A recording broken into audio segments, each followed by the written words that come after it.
Assalamualaikum warahmatullahi wabarakatuh. Selamat pagi anak-anak semuanya. Bagaimana kabarnya hari ini? Semoga semuanya dalam keadaan sehat ya. Amin. Nah, hari ini kita akan melanjutkan belajar Al-Quran hadis. Oke, tapi sebelum kita mulai pelajarannya, mari kita membaca basmalah bersama-sama.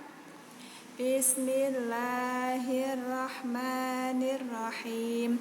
Kemudian kita lanjutkan dulu doa sebelum belajar. Rabbi zidni ilma warzuqni fahma. Ya Allah, berilah aku ilmu dan mudahkanlah aku untuk memahaminya. Amin. Oke.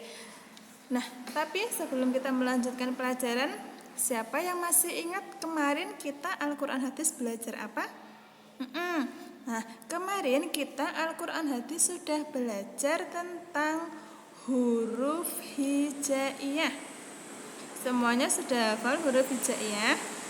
Sudah ya, karena dari kelas 1 atau bahkan dari TK kita sudah belajar huruf hijaiyah. Jadi semuanya wajib hafal huruf hijaiyah. Ya, semuanya harus hafal. Oke, huruf hijaiyah. Nah, kemarin kita sudah belajar menulis huruf hijaiyah disambung sama huruf hijaiyah yang terpisah. Kalau kita menulis huruf hijaiyah terpisah, semuanya sudah bisa satu huruf. Oke. Nah, kemudian kalau menulis huruf hijaiyah disambung, kemarin ada 3 ya. Bagaimana cara menulis huruf hijaiyah secara sambung? Yang pertama, ada huruf hijaiyah yang bisa disambung baik di depan, di tengah ataupun di belakang, semuanya bisa disambung. Ada juga yang kedua, huruf hijaiyah yang hanya bisa disambung kalau di belakang, kalau di akhir. Kalau di depan sama di tengah tidak bisa menyambung ya. Jadi dia hanya bisa disambung di belakang sama berdiri sendiri atau tunggal. Ada juga yang ketiga, huruf hijaiyah yang tidak bisa disambung baik di awal, di tengah maupun di akhir, dia tidak bisa menyambung. Bisanya hanya sendirian. Ya, diingat-ingat ada 3 cara menulis huruf hijaiyah. 3 kelompok.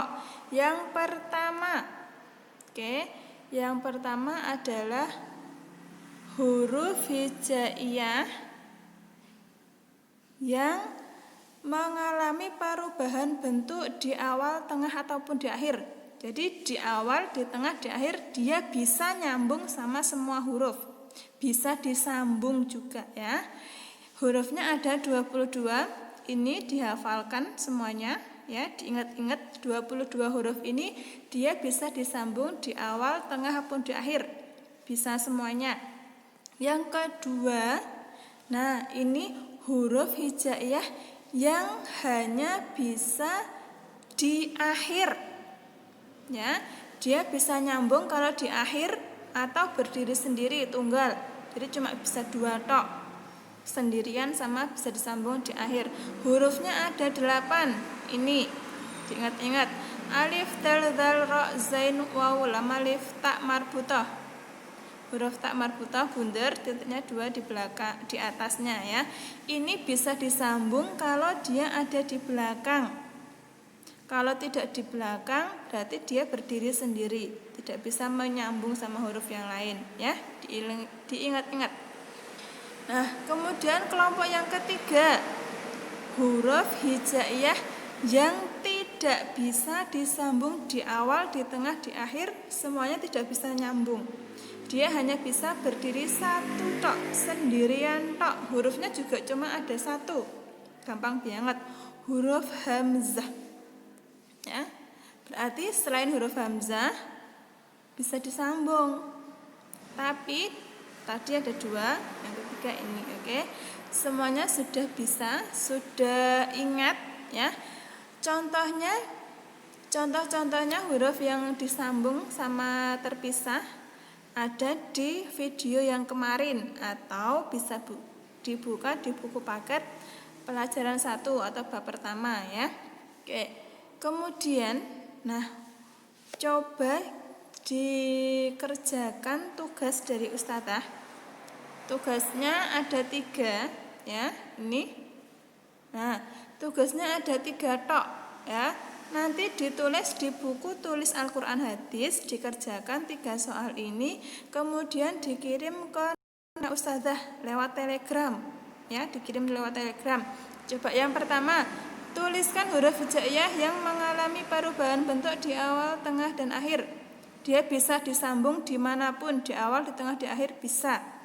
Yang kedua, sebutkan huruf hijaiyah yang hanya memiliki bentuk tunggal dan akhir. Jadi dia bisa disambung di akhir atau berdiri sendiri. Yang ketiga, sebutkan huruf hijaiyah yang hanya memiliki bentuk tunggal, yang dia tidak bisa nyambung sama huruf yang lainnya. Hurufnya tadi ada 1, coba disebutkan ya. Kerjakan 3 soal ini, ditulis di buku Al-Quran hadis, dikirim ke Usisti lewat Telegram. Oke? Sip.